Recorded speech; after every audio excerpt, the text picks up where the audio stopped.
we will see about lumbar region in the vertebral column biomechanics. So lumbar region, we will be going for the structure, articulation, ligaments. These things already we have discussed, ample number of times we have discussed. So let us go to the theory part of it. Lumbar vertebrae, it will hold the greatest amount of our body weight. So compared to other vertebrae, lumbar vertebrae will be bigger enough. Okay, it will be bigger enough and it will be taking so much of weight compared to other vertebra. Then it is also very large. Then all its bodies and spinous process that things will be very small, short and short. So this is your structure of lumbar vertebrae. So in this, how the kinetics and kinematics will be, we have seen already. Okay. So what are the ligaments, important ligaments present in the lumbar region alone? Means the continuation of the cervical. From the cervical, we have the continuation of the ligamentum flavum, posterior longitudinal ligament, anterior longitudinal ligament, the interspinous ligament. So everything is a continuation from the skull. Okay, so all these things already, what is in the cervical region, then it is continuing in the thoracic region, then same thing it is going to continue in the lumbar region also. So these are the ligaments. If they ask for a 5 mark, what are the ligaments present in the lumbar region, you have to compulsorily write all these ligaments. What is very important in this is the thoracolumbar fascia or the dorsolumbar fascia. It has 3 layers, anterior, middle and posterior. So today we will be taking more importance about this thoracolumbar fascia. Okay, so this triangular region in the diagram you see, no? So that is called not triangular, this is quadrangular. This is called thoracolumbar fascia. What it is doing is it is just connecting the muscles. Okay, it is just connecting the muscles. Then fascia, we all know it is having we all have two types of fascia, superficial fascia and deep fascia. So what it is doing, this thoracolumbar fascia, it is a deep fascia. Okay, it is a deep fascia, it is not superficial. So it is a diamond shape. So how it is constituting, that is anteriorly how it is attached, posteriorly, then laterally how it is attached, and what it is enclosing, what are the structures it is enclosing, we will see today. So the thoracolumbar fascia, it is a deep fascia. It is lying medial to the nuchal ligament. Just imagine the tips of the spinous process of the vertebra. The spinous process will be present on the posterior side. So the tips of the spinous process of vertebra. Then if you are taking the spinous process, then you can go just above the supraspinous ligament. So it is also having some little bit attachment to the supraspinous ligament also. And the changes its name at the thoracic and lumbar region. So that ligament, when it is coming downwards, it is converting it as a thoracolumbar fascia before inserting into the medial crust of sacrum. So sacrum bone, which is present below the L5 vertebra, it is going and connecting with this thoracolumbar fascia is going and connecting. So in massage classes, exercise therapy too, you will be seeing how all will be teaching you the massage at the thoracolumbar fascia. You will not concentrate on the center of the spine. What you will do is, with the help of your hand, that kneading or a rolling or a fleurage, whatever you are doing, from the spine, center of the spine, you will take it to the outside, isn't it? Then at the back massage, during the techniques, at the lower end, what you will do, you will try to do the muscles rolling laterally, from medial to lateral, that is center of the spine. If you take two hands, if you have your two hands, just medial to lateral, from center to lateral, you will be trying to do your massage. That is because you are going to relax this, you are stretching this thoracolumbar fascia. If many people, if we are stretching the thoracolumbar fascia, they will be getting relief from the back pain. Severe back pain will be reduced. Nowadays, what the techniques the physiotherapists are using is, we are trying to release the soft tissues, especially the fascia. If we are trying to stretch the fascias, so if we want to stretch the fascia, we must know the fascia origin and insertion wherever it is attached. So according to that, we can do the stretching of the fascia. Okay, the anterior, I told it is 3 layers of thoracolumbar fascia. So the anterior and the middle layers, they get insert into the transverse process of the vertebral column. But the posterior layer, it is inserting into the tips of the spinous process. So it is indirectly continuous, it is nothing but the indirect continuation of the interspinous ligaments. Already we have talked about the spinous ligament, supraspinous ligament. See in this we have already seen the supraspinous ligament. Then coming we are also here noting the interspinous ligaments. So it is a continuation of the supraspinous ligament and the interspinous ligament. Then this thoracolumbar fascia, it is anteriorly it is thin, and posteriorly it will be very thick. Okay, so it forms the two spaces are formed between these three layers of fascia. How the spaces will be formed? Think what will happen. So there is a space formed between this anterior layer and the posterior layer. So there comes a small space there between the three layers. So what is the use of this space? I will tell you at the last. The psoas major, it lies anterior to the anterior layer with the anterior fascia. Okay, so anterior part of this thoracolumbar fascia, it is getting connected with the psoas major muscle and the anterior longitudinal ligament. Then between the anterior and middle layer, the quadratus lumborum muscle is present.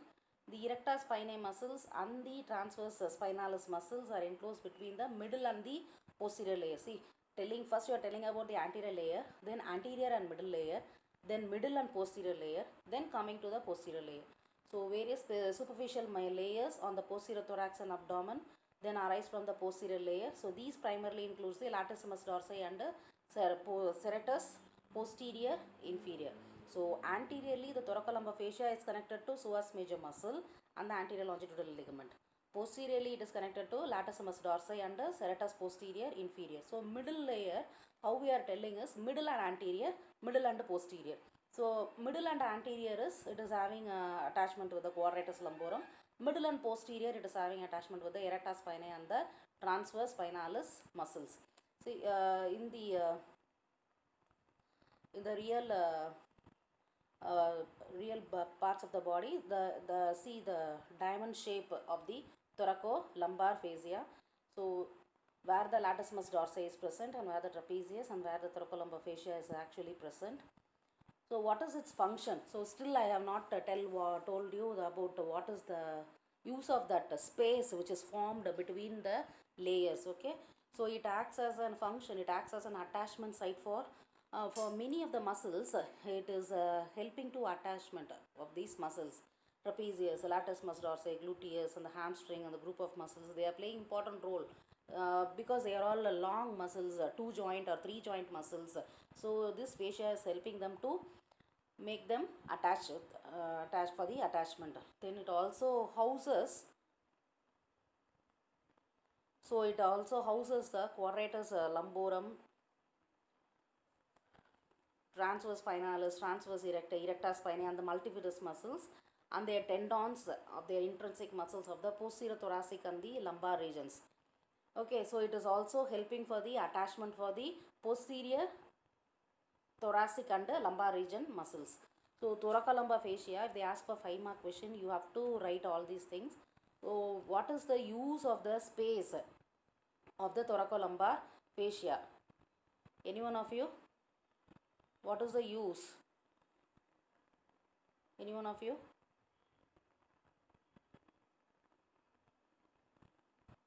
What you understood in this?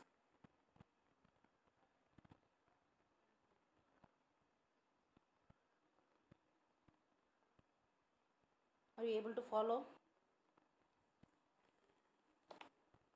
Yes, ma'am. So what is the use of that space, I asked you, no? What for the space must be there? Okay, in sinus, what is the use of sinus? Generally what we will tell? We have a lot of sinus in the face we have. So what is the use of the spaces and the sinus? Sinus, what it will do? It will try to take the weight, or sometimes for the resonance we will tell, no? Like that, this space is used for the accommodation. That is, when the muscles, when we are going for sudden flexion, sudden extension. So during these types of movements, the muscles has to stretch itself. So the muscles has to stretch and contract. So for that movement, we need a little bit of space over the fascia. So for that use only the spaces are present in between the layers of the fascia. In order to prevent the shock absorption, that is to remove the friction, because this fascia, what it is doing is it is just lying above the muscles. Some fascia is lying above the nerves, some fascia are lying above the blood vessels. They are separating blood vessels from nerve vessels, muscles from blood vessels. So there must be a space in order to prevent the friction between the muscles during the movement. Okay, then coming to lumbosacral angle, this is also an important question, a 5-mark question. So lumbosacral angle, that will determine all, this angle will determine the lumbar lordosis of every person. It is nothing but the articulation between L4, that is L5, L5 vertebra and the sacrum, where the particular place where the L5 vertebra and the S1 vertebra, that is the sacral segment, they both are attaching. So there an angle is formed. That angle we call it as a lumbosacral angle. So this angle is very important for determining the lumbar lordosis.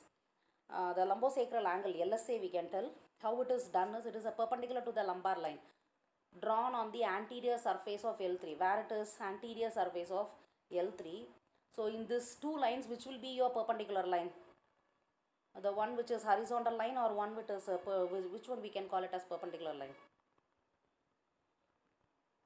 And the perpendicular drawn to the sacral line. See, the line which is present horizontally, that is called sacral line, and the line which is coming and meeting this line, that one oblique line, that is that line is called the perpendicular line, and that is making an angle called lumbosacral angle.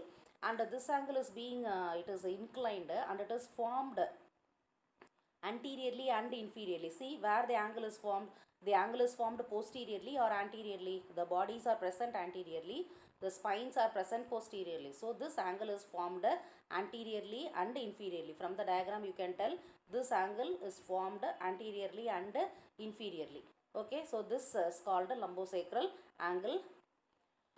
So what will happen if the lumbosacral angle is increased? If there is an increase in lumbosacral angle, see, if the angle is increased, then that will lead to increase in the lumbar lordosis. If the angle is increased, lumbar lordosis will be increased. So if the lumbar lordosis is increased, then there will be more of a shearing stress at the lumbosacral joint. Lumbosacral joint will be taking more amount of weight. So it is better all have the normal lumbar lordosis. So that only we are telling that we have to sit in the chair correctly and properly, and we must not lean the chair, lean in the chair. That is, we will sometimes we will not sit straight, isn't it? Instead of sitting straight, you will be flattening like you are sitting in the easy chair. So when you are sitting in the easy chair, your lumbar angle will be increased, and that will that will lead for a longer time. If you are practicing in the easy chair, sitting in the easy chair, then your lumbar lordosis will be increased. Then there will be a stiffness in the spine, stiffness and pain in the spine. So this angle at birth it will be 20 degree. To an average of 70 degree at the age of C, at the age of 5 it is more. At the age of 5, due to the flexibility of the spine, and since the bone has not taken its full bony growth, it is still present in the cartilaginous stage, and the bones are also will be soft for the children. So the lumbar lordosis, the lumbar angle will be more little bit. But after the age 5, it will try to decrease. It will try to decrease, and it will try to come to an average of 20 to 30 degree as the normal. Okay. So initially the angle will be more during birth. After that the angle will try to reduce. Then at the age of 5, after that it will try to be remaining in the normal, same thing. It will not try to increase. Then one more thing is, LSA is not related to increasing age, height of weight, nor do obstacle requirements seem to play a major role in the formation of lumbosacral angle. See, that is what they are telling us. Whatever may be, if a child after the age of 5, the lumbar lordosis normally it will try to decrease from 70 degree to 30 degree. 30 to 40 degree will be the normal lumbosacral angle. It is not going to depend upon whether the child will grow very height or the child will be dwarf or it will be very short child or the child is a obese child. It is not going to bother about that. Just the angle will be, lumbosacral angle will be 30 to 40 degree. But what happens to the female in case of pregnancy? During pregnancy, there is an increased of lumbar lordosis. So on that time, we can't tell the lumbosacral angle has been changed. So the lumbar lordosis is increased because after pregnancy, she is going to become normal. The lumbar lordosis is going to decrease. So there will not be a change in lumbosacral angle. We can't tell that the lumbosacral angle has been changed for the pregnant women's. Clear? So the lumbosacral angle, it is not going to get related with increasing age, height or weight or some sort of, that is the obstetrical requirements meet work, that is gynecology and obstetrical requirements. It is not going to play a major role in the formation of lumbosacral angle. But then how it is being increased? It is due to, that is due to the erosion, not because of age, but due to age, some sort of osteoporotic changes and some sort of ligament weakness, our posture, gait. Because of that, due to long incidence, there may be a change in the lumbosacral angle. So that may lead to increased in lumbar lordosis and that will make us stress at the lumbosacral joint. So this lumbosacral angle, see, the normal lumbosacral lumbar lordosis, normal lordotic curve is about 50 degree. That is normal sacral angle is 30 degree. Our pelvic angle is 30 degree. What is that is a mean angle of lordosis. Mean angle means that is taking an average between many persons. It can be 29 plus or minus, see, 29 plus or minus 9 in women group and 24 plus or minus 10 in men. So it can increase between 30 to 40 degree. It can get increased or it can get decreased. Okay. It then see the same lumbar lordosis is measured 49 degree in young 100 adults. That is, these are the scientific researchers papers which they have put in young 100 adults without spinal abnormalities. What we can tell is, see, the lumbosacral angle is increased and the lumbar lordosis is also increased, but he is not having any pain or he is not having some sort of deformity means, then we can tell them that he is normal. Only if there is a problem, then we can go for the measurement and we can go for the further treatment or something like that. Sometimes it can be normal for many persons that the decrease or increase between the 30 to 40 degree. Okay. So coming to kinematics, that is kinematics, I have told what are the movements present in the lumbar region. Movements available is flexion, extension, lateral flexion and rotation. Then gliding, that is little bit of anterior posterior gliding, medial and lateral torsional. Then tilting is available. Then distractions and compressions, these are the kinematics. Then how it is being done? It is done by the spinal coupling. You have written the questions also, more than many times you have written this is spinal coupling. So when what is meant by coupling is, if a vertebra has to move in one direction, if a flexion has to occur, then there should be another movement. That is, if a movement is occurring in one plane, there must be a contralateral, that is, there must be another movement occurring in another plane to help that particular movement, isn't it? So this is called a spinal coupling. Then what are the ligaments and which are ligaments and muscles? See, these ligaments which are present, these ligament, anterior longitudinal ligament, posterior longitudinal, what it will do? Anterior longitudinal ligament, it will limit the extension. Posterior, it will limit the flexion. Then what are the ligaments which are present on the posterior side, it will try to prevent or it will try to limit the flexion. The ligaments which are present on the anterior side, it will try to limit the extension. So now lumbar flexion, if you see, more limited than extension. That means what? More limited than extension. So lumbar flexion is more or lumbar extension is more. Don't think about your thoracic region, just think about your lumbar region. In your lumbar region, you have to tell me lumbar flexion is more or lumbar extension is more. Or both are same. Okay, after finishing you will be able to tell. So more limited than extension, just you leave that first point. Coming to second point, maximum motion, movement is occurring at the lumbosacral joint. Then anterior tilting and gliding of superior vertebra occurs. So there is an increase in the diameter of the intravertebral foramen. See in lumbar extension, increase in lumbar lordosis. So posterior tilting occurs and gliding of superior vertebra. Then lumbar extension reduces the diameter of intervertebral foramina. So from the first two diagram you will be knowing which is more, flexion or extension. Just you tell me at the finishing of the lesson. Then these are the axial rotation, lateral bending. So now coming to lumbar pelvic rhythm, this is also very important 5-mark question. See, lumbar pelvic rhythm, already we have seen in the before chapters about the closed kinematic chain and the open kinematic chain. So that is going to play, as you studied the shoulder joint, the scapulohumeral rhythm, the same pattern is going to come here, the lumbar pelvic rhythm. Because we are going to compare how much the lumbar movements is going to occur, then how much is the pelvic tilting is going to occur. So pelvis, it is mainly above the hip bones, and lumbar is mainly of the vertebra, that is the vertebral bones.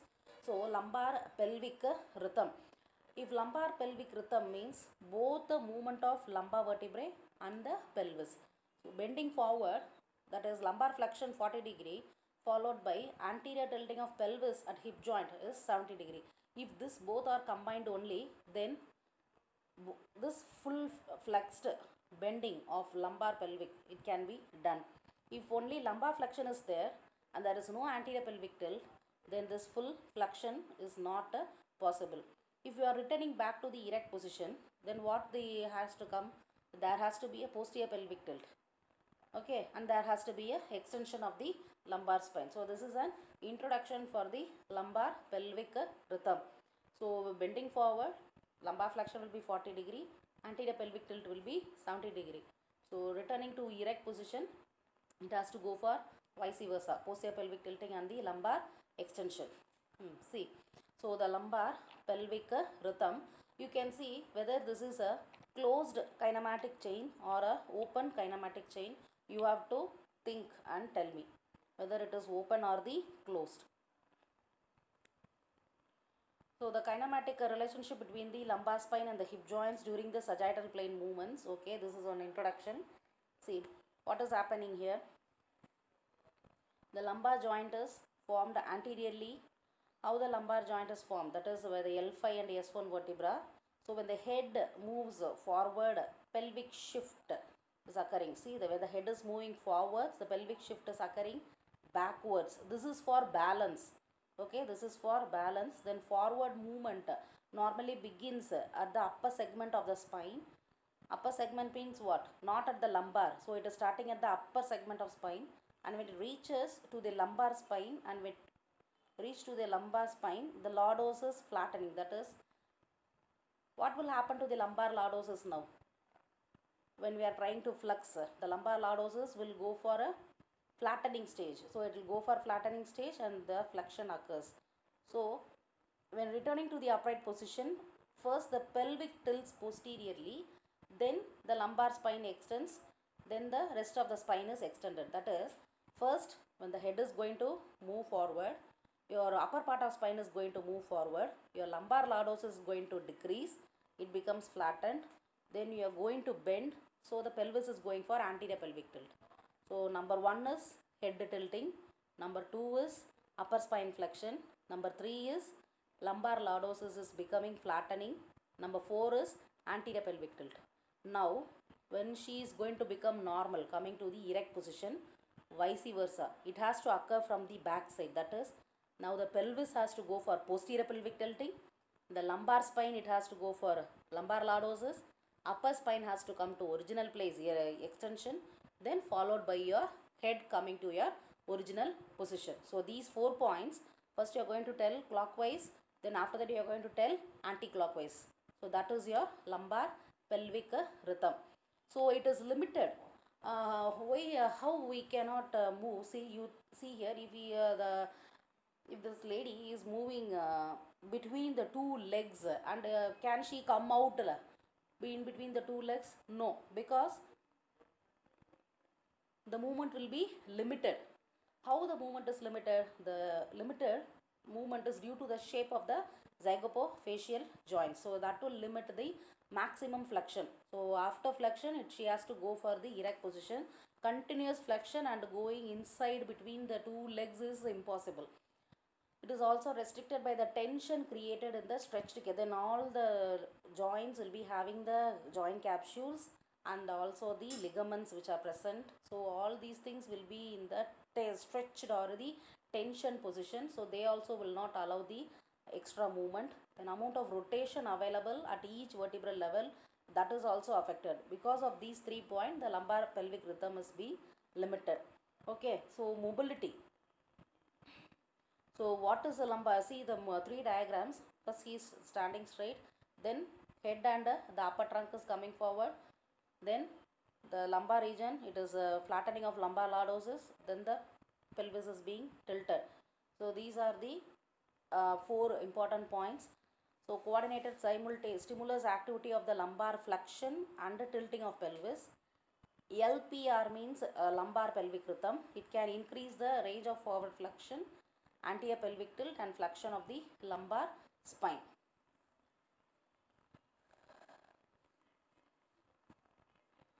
So we will tell how much degrees. 45 degrees of lumbar flexion with the trunk inclination and 90 degree of hip flexion. Okay, so the hip has to get flexed. That is, we are telling anterior pelvic tilt. That means the hip flexion. The flexion of lumbar spine, anterior pelvic tilt, then the hip flexion. Lumbar pelvic rhythm during trunk extension, I told you it is the reverse. Okay, so the closed, it is a closed kinematic chain. So the lumbar spine rotate in one direction while the lumbar spine rotate in the opposite direction. First what we are doing is, we are just the open hands, our head is free, we are just trying to bend forward. So this is also a closed kinematic chain, and coming back to position is the open kinematic chain. So coming to bending lumbar pelvic rhythm, it is a closed kinematic chain. Coming back to erect position is the open kinematic chain. So in the integration of the motion of the pelvis about the hip joints, so it will increases the range of motion available to total column. It reduces the amount of flexibility required. Then the hip motion, it will eliminate the need for all the lumbar flexion, protecting the annulus fibrosus and the posterior ligaments from being fully lengthed. See, lumbar pelvic rhythm, so it helps in the more of the trunk bending. What is the use of lumbar pelvic rhythm is, it is trying to increase the flexibility of the lumbar spine. So lumbar pelvic tilting, it is an open chain movement. That is means what? How we can tell that it is an open chain movement? Pelvic tilting in an open chain movement is coming back to normal. That is the open chain movement. So lumbar pelvic rhythm, the caudal end, how can you tell in other words is, the caudal end of the axial skeleton is firmly attached to the pelvis by the way of sacroiliac joints. Okay, caudal means what? The tail, caudal means what? In a basic anatomy we will tell, no, what is meant by caudal. Caudal means the portion where the spine is present, that is the tail. Caudal means we call it as tail. So the caudal end of the axial skeletal means the lumbar region. It is firmly attached to the pelvis by sacroiliac joints. So there comes the rotation of the pelvis over the femoral head. So the femoral heads are present, the pelvis is being rotating, the hip bones are rotating over the femur, head of the femur. So this is referred to as the lumbar pelvic rhythm. What ipsilateral lumbar pelvic rhythm? The pelvis and the lumbar spine rotate in the same direction. Contra directional lumbar pelvic rhythm, the pelvis and lumbar spine rotate. How it can occur? The pelvis and lumbar spine can rotate in opposite direction. How it occurs? How it occurs? The pelvis and lumbar spine are rotating in the same direction. Ipsilateral lumbar pelvic rhythm, contralateral lumbar pelvic rhythm. How we can tell? See, your spine is flexing and your pelvis is flexing over the head of the humerus. So that is called ipsilateral, same direction. Then what is meant by contralateral? The pelvis and lumbar spine rotate in opposite direction. Then how it will occur? If it is rotating in the opposite direction, how the movement will be present? What type of movement will be present? Any idea?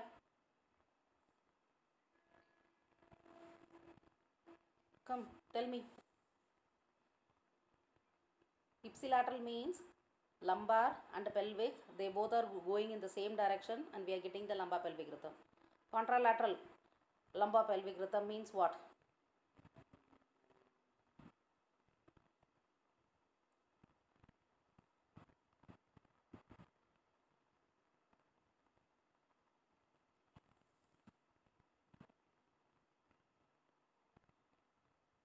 Whether you are present inside, are you able to follow what I am asking, what question I am asking?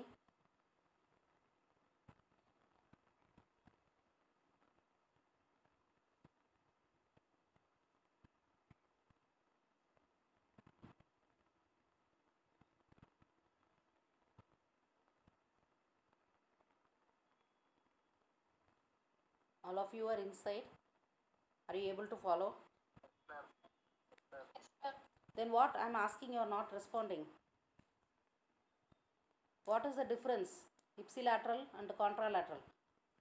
Find out and tell me tomorrow. I won't tell you. Why this 2 has been written in this lumbar pelvic rhythm, you have to find out. Then what type of movement will be coming, you have to tell me. Then coming back to sway back, I told you if there is increased lordotic curve, then it will lead to sway back. So increased lordotic curve and little bit of kyphosis. See the thoracic region, it goes for kyphosis. So increased lordotic curve, it will lead to thoracic kyphosis. So that is called sway back. This will lead to, it will make the abdominals weak and lower thoracic extensors and hip flexors will be weak. It will make the posterior sides, that is hip extensors and lumbar extensor, that will become very tight, stiffness, and the upper abdominals also it will become very stiff. So this is called a sway back, that is because of the problem, if there is a problem in the lumbo-pelvic rhythm. Then coming to kinematics, that is kinematics means the movement is occurring means that is called kinematics. Kinetics means how it is occurring. These movements are being occurred with the help of what? How it is done. So in this 4 are there, that is axial compression. The same thing you are going to write for everything. Cervical, thoracic, lumbar, axial compression, bending, torsion and shear. So what are the shear and compression forces present on the lumbar vertebrae? That is the, see, moment due to applied load. So one sort of thing is application of the load over it. The another thing is a disc shear force, that is due to the movement how the disc is getting interrupted, that is how the disc is getting injured or how much weight the disc is loading and how much it is moving, movement of the disc or how much weight it is being loaded. Then disc compression force, then erector spinae force, that is the force present in the posterior muscle, that is the erector spinae muscle. So these 4 things are noted for the shear and they are the shearing and the compression pressures. Then lumbar region provides support for weight of upper part of the body in static as well as in dynamic situations. So the lumbar region must also withstand it has to undergo tremendous compressive forces which is being occurred, which is being done by the muscles which are present near to that. Then shearing force.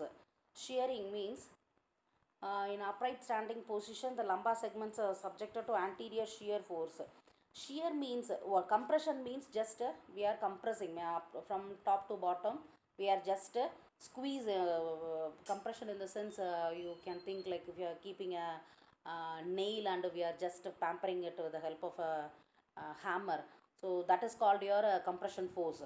Then if you think if you are going in a bike, then you will be having some sort of springs over there. Then in case of some sort of speed breaker, it will go up and down. So that is called your compression force. Shearing force is movement of the vertebra anteriorly and posteriorly. That is anterior movement and the posterior movement. That is called shear. So in upright standing position, the lumbar segments are subjected to the anterior shearing forces. So these forces these forces are caused by the position of the lordosis, then the body weight, then the ground reaction force. Any one of you can tell me what is ground reaction force, whether you are able to remember what is ground reaction force? It will be covered, it has been covered in gait, then ground reaction force in first year also we have seen some 2 marks or 5 mark question, ground reaction force. What is meant by ground reaction force? Whether it is towards gravity or against gravity. Tell me that. Whether the GFR, ground reaction, GRF. So GRF is also an important question. Ground reaction force is towards gravity or away from the gravity? Against gravity. Tell me that.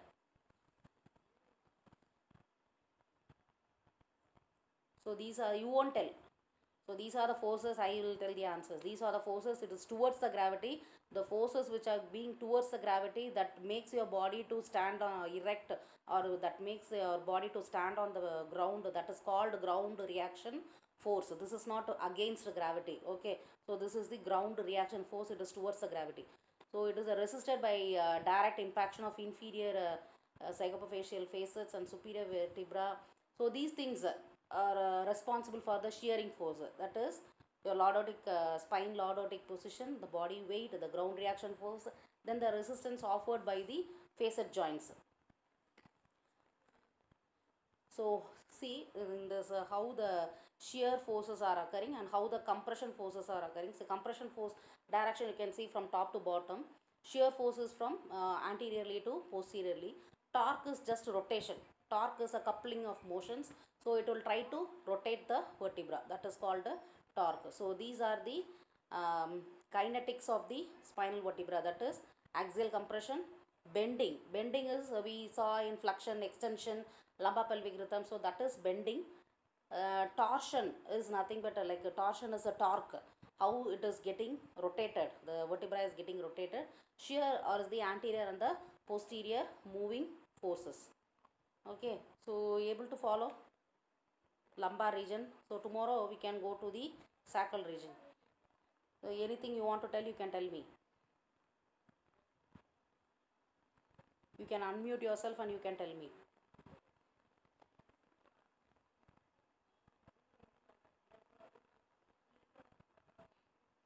So today the 3 questions, the thoracolumbar fascia is very important, lumbar pelvic rhythm is very important, and then what is the one more, another question we saw, one more question, what is that?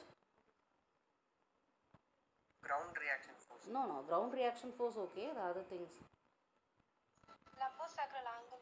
Lumbosacral angle, but the lumbosacral angle and lumbopelvic rhythm mostly it will come near normal. Okay, so these 2 important questions are being covered in the lumbosacral region. So tomorrow we will go to sacral region, then we will finish the injuries. Then gait, are you all thorough in gait? Biomechanics gait. Next, what you want me to teach?